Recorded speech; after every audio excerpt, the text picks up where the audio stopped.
Hi everyone. కొందరు mothers ఉంటారండి. వాళ్ళు మా బాబు ఇది తినడు, మా పాప ఇది తినదు అని చెప్పి నెగ్లెక్ట్ చేస్తూ ఉంటారు. అదసలు కరెక్ట్ కాదండి. వాళ్ళు పుట్టిన తర్వాత వాళ్ళకేం తెలీదు. మనం ఏది నేర్పిస్తే వాళ్ళు అదే నేర్చుకుంటారు. మనం ఏది చూపిస్తే అదే తెలుసుకుంటారు. ఇక్కడ చూసారా ఫ్రూట్స్ వాడికి అసలు తెలియనే తెలీదు. దాన్ని ఫాల్సా అంటారంట ఆగ్రాలో.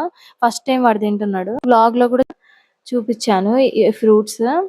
ఆప్రికాట్ గూడా వాడెప్పుడు తినలేదు. మనం ఏది నేర్పిస్తే అదే వాళ్ళు నేర్చుకుంటారు. దాన్ని బట్టి మనమే వాళ్ళకన్నీ అలవాటు చేయాలి.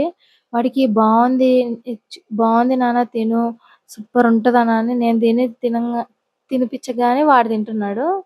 మనం ఏది నేర్పిస్తే వాళ్ళు అదే నేర్చుకుంటారండి. మనమే వాళ్ళు అది తినరు, ఇది తినరు అనని మనం నెగ్లెక్ట్ చేస్తే వాళ్ళు గూడా అలానే తయారవుతారు. పెద్దగయ్యాక మేము అది తినము, ఇది తినము అని మారం చేస్తారు. మనం నేర్పించే దాంట్లో ఉంటది ఏదైనా. నచ్చితే లైక్ చేయండి.